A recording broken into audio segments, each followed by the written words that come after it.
What would the perfect Jason Rigby look like?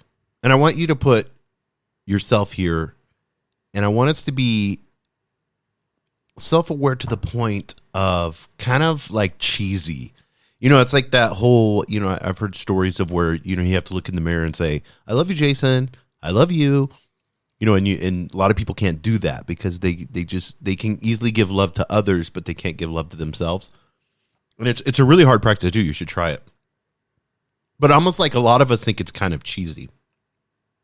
So I want to do something like that now. And I want to do that with what the perfect Jason Rigby would look like.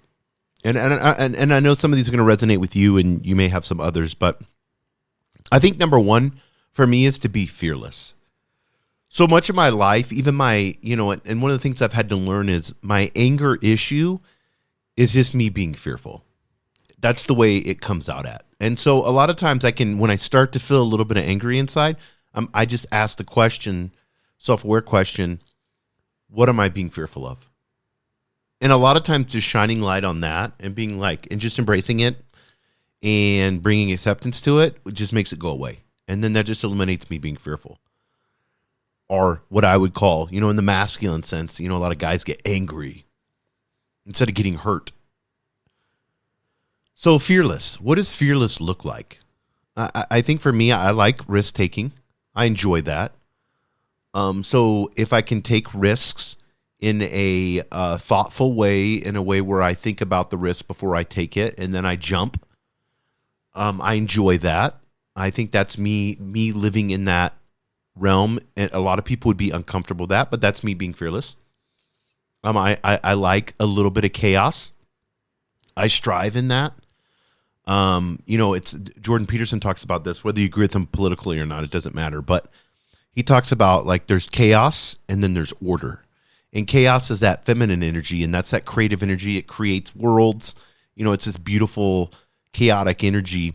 And then you have order, which is this masculine energy. And that's what, you look at judgment and the justice system and law. That's all order, and that's more, masculine. And then you look at art and, some of the most beautiful paintings that are out there. And you look at creation in and of itself and evolution and how, adaptation and all of that, and that just huge feminine energy, and both of them are 100% all and 100% equal and, beautiful in their own right.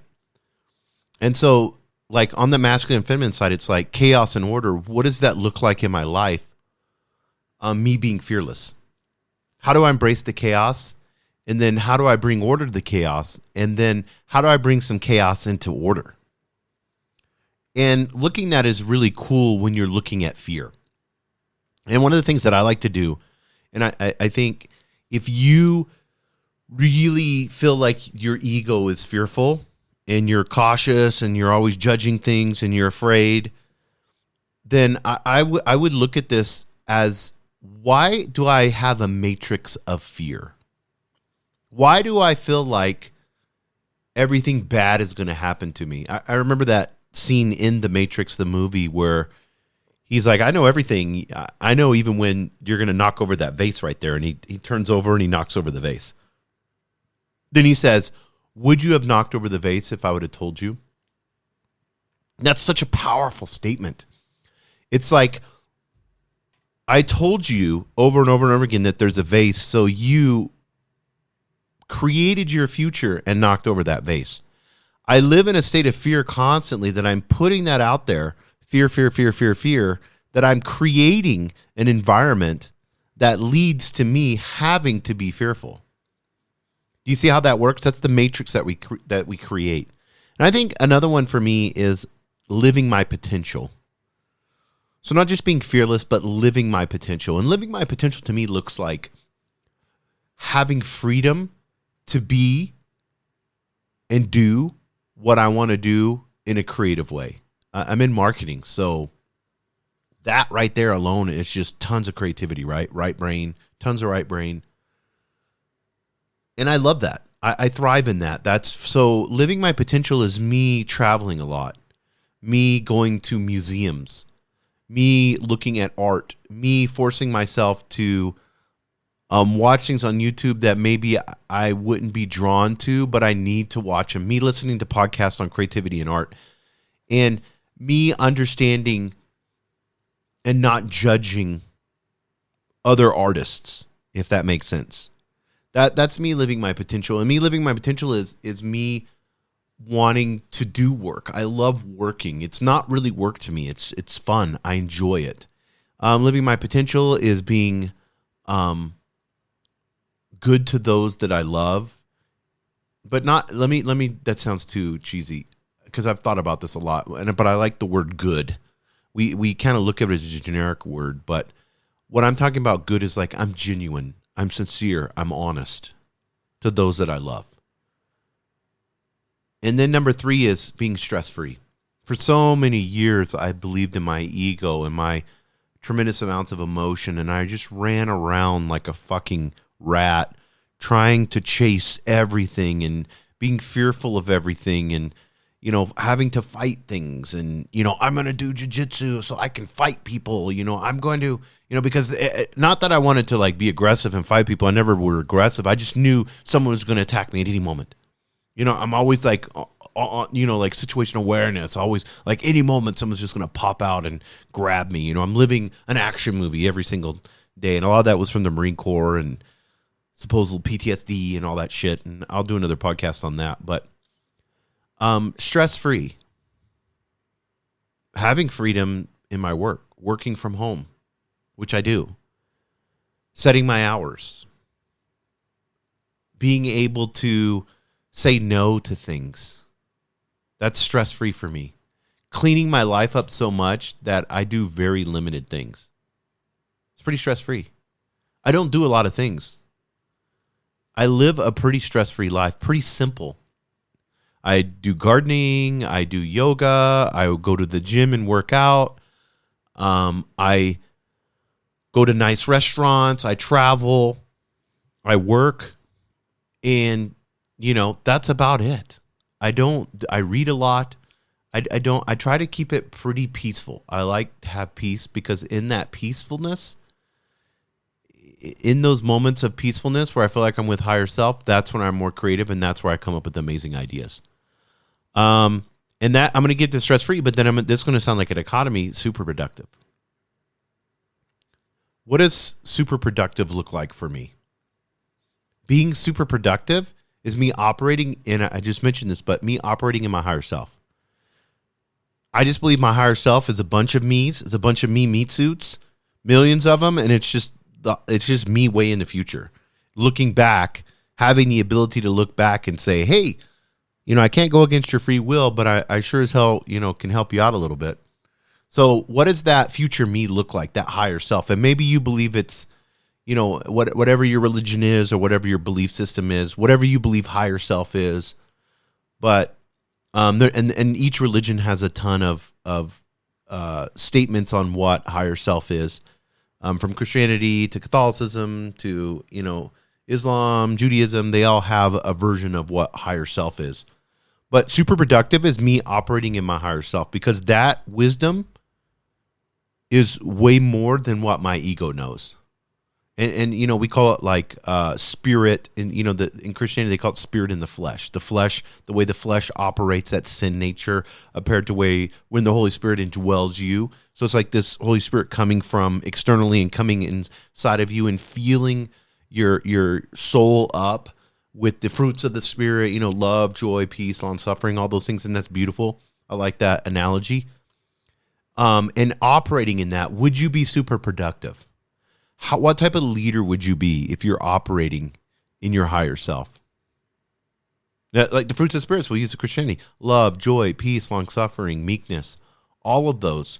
What would you look like as a leader? How would that work in your relationships at home and at work? What would that look like? To me, that's productive.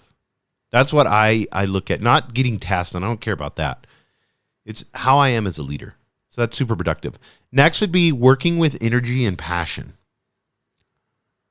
So having energy is extremely important to me. It's gotten so important to me that I've cleaned up my diet big time. I've exercised, And now I don't wake up in the morning groggy. I mean, I drink coffee because I love coffee. It's one of my favorite things. And so I do drink coffee every morning, and I love doing a pour over or a French press or whatever. I like having nice coffee. It's something I treat myself to. And I think have a ritual, whether you like tea or whatever it is, have a nice ritual. Buy nice equipment. Buy what you can afford. Buy a nice mug. Don't have a cheap mug. Buy nice coffee or buy nice tea. And make a ritual out of it. There's something to be said about that. The ancient Eastern religions would do that in that preparation for tea and how it took and how long it took. And you just practice being present and having a state of gratitude in that practice. So beautiful way to start your morning. But I have energy when I wake up. I instantly wake up. Sometimes I wake up really early and I have a ton of energy. And I think that correlates with eating clean, physically, mentally, being stress-free, spiritually, looking to my higher self, emotionally, not allowing my ego to control myself. So that energy level is a lot higher. And another physical one is hydration. Like sometimes I get dehydrated, and then I can tell that's a huge one in how I feel energy-wise. And then, like for me, my diet is pretty much keto. I don't eat carbs or sugar, very rare. Sometimes I will cheat if it's a special occasion or if I'm on vacation. And what's so crazy is like I just got back from Barcelona, 9 days, 10 days, eating whatever I wanted, drinking whatever I wanted, pigging out, didn't gain a pound. It's crazy. Your body's kind of like, oh yeah, you haven't had carbs and sugar in a long time. I'll go ahead and take all that. And then working with energy and, I like this, and passion. And passion for me is bringing 100% of me, 100% of my higher self to that task. Being present, being fully present, bringing love to the person that I'm coaching, bringing love to the Zoom call, bringing my higher self to that, and then allowing myself to be free enough to release the passion, to be excited. I love being excited. I love like coming in like I'm a strong cup of coffee in a Zoom meeting and get everybody pumped up. That's what I love to do. I hate it when I have to be kind of quiet and kind of... I like having passion. I say crazy shit. I don't care. Just fun stuff. I just love it. That's passion. Bring passion. Be your true self. I'm a little goofy. I like saying dad jokes, stupid jokes. I think I'd be a comedian if I could have another life. I like that shit. It's fun. And then last is totally focused. And this is just being present. Totally focused. Focused on what? I've eliminated everything out of my life, or majority of things out of my life that don't allow me to be productive, that don't allow me to be fearless, that makes me have stress free, so that I can totally focus on what I'm doing. And one of the things I'm working on, this is just a thing that I'm working on, is I notice if I'm on social media a lot, I have a hard time reading. And I want to grab my phone and I want those dopamine hits. And I love reading, and I used to love reading more. And I read a lot, probably way more than most people. But I feel like I need to get off social media because I feel like it's affecting my reading. My reading is more important than social media. And so basically what I've been doing is posting, looking at those of you that follow me, looking at your stories and stuff like that, and answering. I make sure I answer the DMs or comments on YouTube or Twitter, messages, whatever it may be. I try to do all those. And if you don't follow me, I encourage you. You can follow me, ABQ Jason Rigby. But I post, look at the DMs, answer questions, kind of look at your guys' stories, and I try to get off right after that. I don't need to just meanly like go into the explore page and start searching or reading shit I shouldn't be reading or looking at stuff that's just silly or stupid. I mean, I love good memes. I love funny videos. But I feel like those dopamine hits are causing me not to be able to read effectively. And if I have to choose one of them, here's eliminating, I would rather be reading. That's what I want to do. So I encourage you guys, look at these and see which ones you want to do in your life. And mine is being fearless, living my potential, stress-free, super productive, working with energy and passion, and totally focused. Thank you for joining us on the Albuquerque Business Podcast. And thanks to our sponsor, RigbyDigital.com. Make sure to subscribe and share. And go to abqpodcast.com. Get show notes, resources, and links to everything we talked about today to help you navigate your journey as an entrepreneur and business owner.